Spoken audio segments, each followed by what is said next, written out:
Nagkaroon po ng aktibidad ang iba't ibang mga sektor tungkol po sa paglaban sa mga paglabag sa karapatang pangtao sa ilalim ni Bongbong Marcos.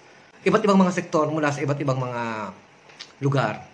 Ito ay tinatawag na manindigan. Ito ay isang kampanya laban sa paglabag sa karapatang pangtao at pangdaigdigang makataong batas.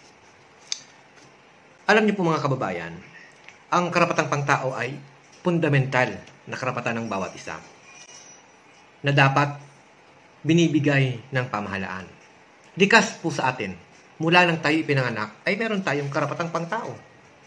Regardless po yan ng ating nasyonalidad, kasarian, pinagmulang etnisidad, at relihiyon. Ang usapin pong ito mga kababayan ay mahalagang pag-uusapan dahil sinasabi nga natin ang karapatang pangtao ay hindi yan kusang ibinibigay sa atin. Ipinapaglaban natin yan. Sa panahon ngayon na kailangan nating ipagtanggol ang karapatan ng iba. Ipaglaban ang diretsos ng bawat isa. Kailangan po magsama-sama ang lahat ng mga sektor para sa pagkamit ng hustisya.